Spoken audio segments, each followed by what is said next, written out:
Listen, it is not sentimental to go back for what you left behind. That's the English translation of a proverb from the Akan people of Ghana.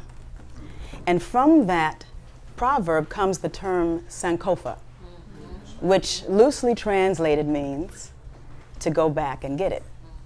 And so Sankofa encourages us to learn from our past in order to inform a better and wiser future. It reminds us to reach back as we prepare to move forward, and it entreats us to lift as we climb. These are the principles of Sankofa. And I'm going to talk today a little bit about what is it that we are meant to do at a time such as this, when the very premise of democracy is at stake. What is our role? What is our work? What is our challenge? And what is the beautiful opportunity that may not be immediately visible to us? So I know that I am not the only one in the room who has what I'm going to go ahead and call complex feelings as I entertain that America is approaching its 250th birthday. With a show of hands, who among you has some complex feelings? It's not just a straight line. Yeah, it's a collective experience. And for better and for worse, this country has always had multitudes. There have always been very painful contradictions in this country. Since the founding, America has made bold promises that have truly inspired the world. No nation has aspired to do what this nation has aspired to do, not a one. America's aspiration is unmatched, but for too many of us, and some would say most of us, the poetry has not yet met the practice, right? And yet, in spite of this being true, like y'all said, so it's true. We can feel that what I just said is true. We continue to build. We continue to long for that alignment between poetry and practice, and we continue to imagine something different. So I'm going to invite you to hold on to the fact that even though this nation has not ever fully met all the possibilities, that it most certainly could. And the time for us to make that possibility real is right now. I'm going to tell you that as a student of history and a futurist, and I think that that's true of a lot of folks in this room. I suspect we all study our history and dream of a better future, right? I'm going to suggest that we must understand the past that we've inherited in order to shape the future that we all deserve. So I invite you to see this milestone in our nation's history as a moment to reflect, reimagine, and recommit. And yes, I am asking you to recommit at a time where our news feeds and even our own exhaustion might invite us to kind of throw our hands up, right? Where we may be overwhelmed, depleted, exhausted at the idea of gearing up anew. But I am going to invite you to recommit because now's the time. And so we need to, together, take a deep breath amidst all this turbulence and ask ourselves some really important questions. What do we want to become as a nation? This is our home. What do we want this nation to become? How do our systems, structures, and the way that we relate to each other, how do all of those things need to be interrogated and evolved? And what's at stake? Why is the evolution of America worthwhile work? There are some who say the time has passed, it's too late, but I believe that nothing could be further from the truth. And so let's talk a little bit about that. First, let's start by reflecting on our history. See if this is going to work for me. If it doesn't, it's all right. We're going to keep going. America's story is complex, right? It is both brilliant and brutal, right? It is beautiful and deeply broken. We're a nation that is founded on bold ideals of freedom, built on stolen land with stolen labor. So the contradictions are intense and painful. They coexist and they ebb and flow with the tides of history, and we are living in history in this present moment. This is a historical moment in this room right now for each and every one of us. Thank you. Over the years, I've had different roles. I am still a cellist, but as a teacher and an artist, as an entrepreneur, and as a member of community, there's one thing that I've really learned, that we must be willing to take forward what's serving us and leave what does not work behind. And so this requires us to truly examine our systems, our mindsets, and our relationships. Thorough examination, it requires rigorous inquiry. And so we have to ask ourselves the hard and sometimes hidden questions. Things like, how do we, as individuals, as leaders, engage with the systems around us? Where are we, perpetuating harm? There is no identity that keeps us from, in some way, perpetuating harm if we don't investigate and interrogate.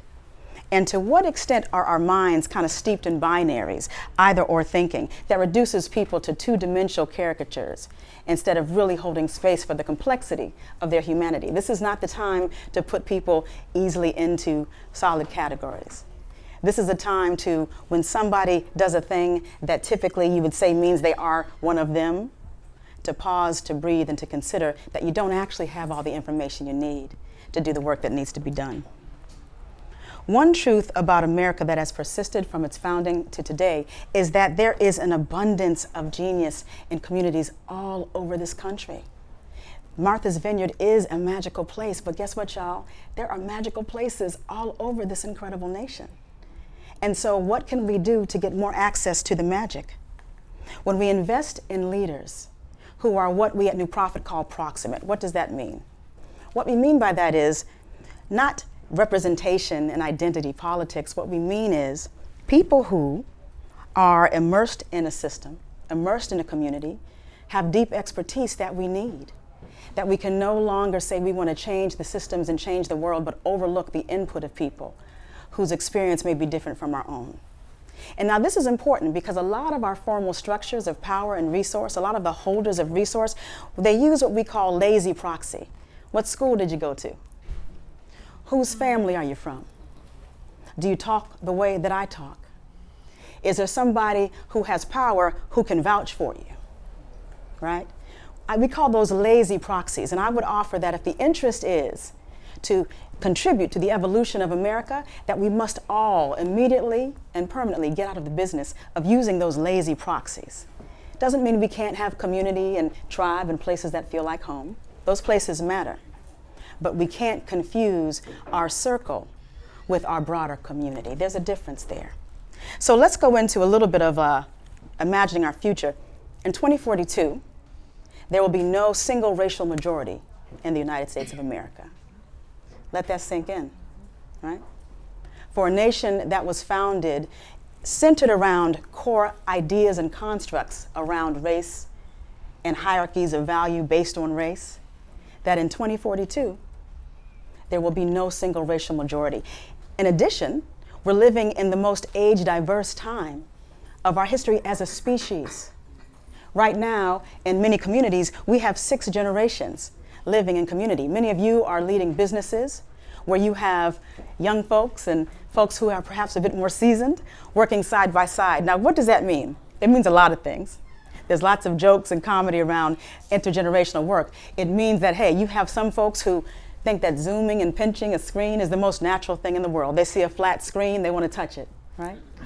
Sitting and working alongside people who have the largest font option on their phone. And there's no shame or shade in that for me, right? There's none, no judgment. Sometimes it is easier to read larger font, and there's nothing wrong with that. But we haven't yet practiced or built the institutions that allow us to leverage the power and beauty of such a range of capability and orientation. Are you with me? Mm-hmm. Yeah? We have institutions and habits that teach us that that is a problem, that that is a nuisance, that that is something we need to work around and fix as opposed to dig into. We use lazy proxies, right?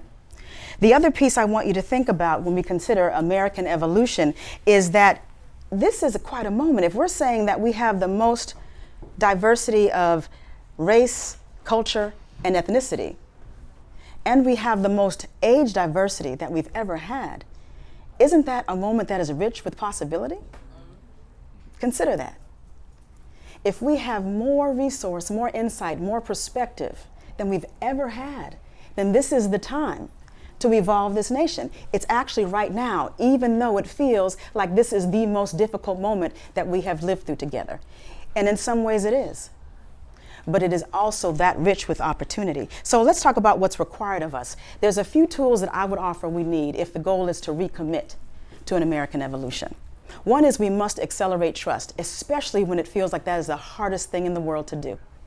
Now, there are lots of ways we human beings build trust, but the method of trust that I'm going to offer to you today is what I call adjacent action. When we human beings sit shoulder to shoulder and solve a problem together, when we human beings build something together, when we human beings learn and study something together, we build a trust that is accelerated, deep, and durable.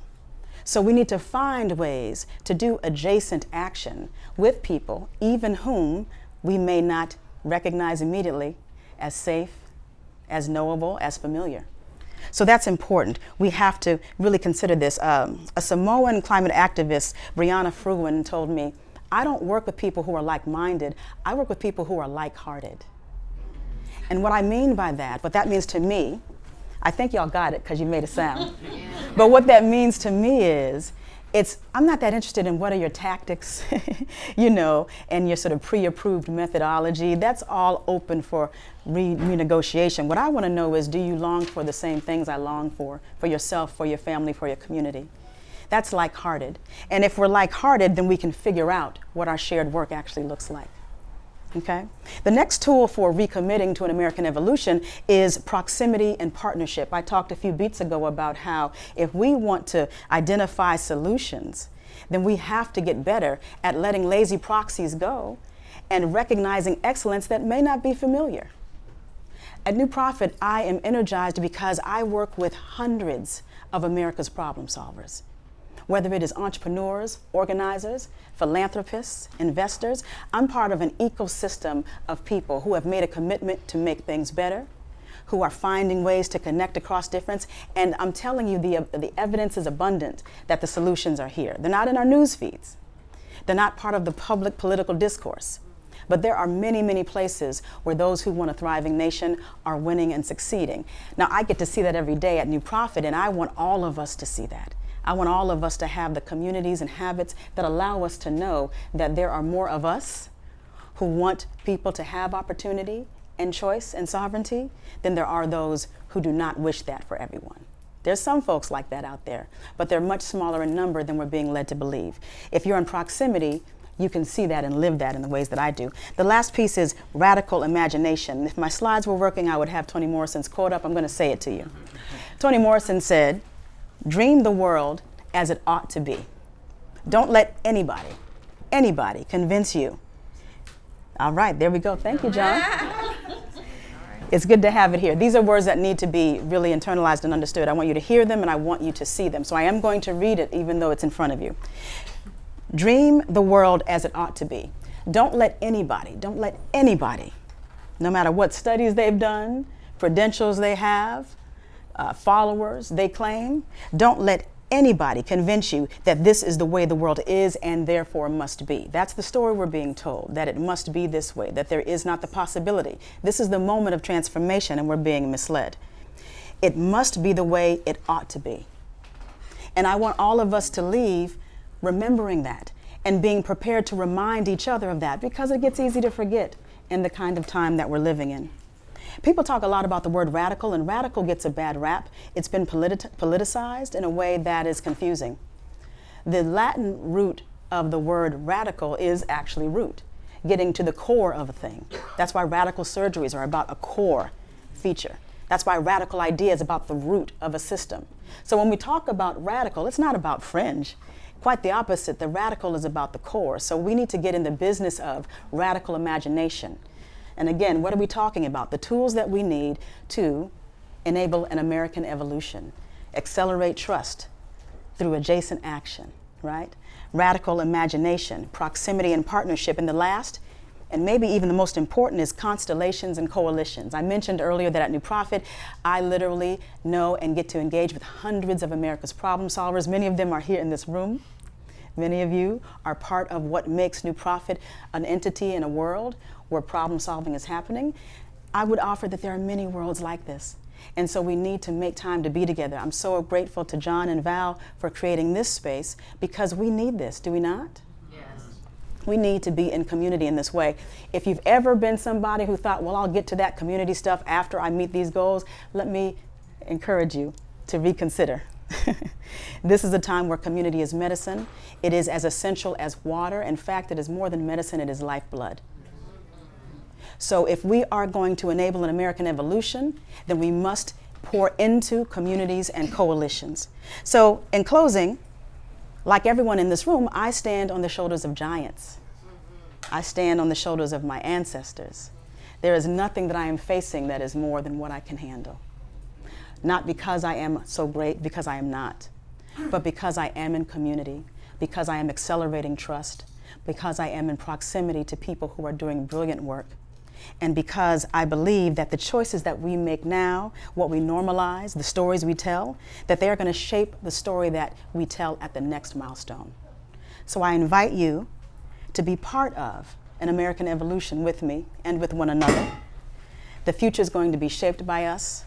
This is not a moment that is beyond us. It is filled with difficulty and it is fraught. This is true.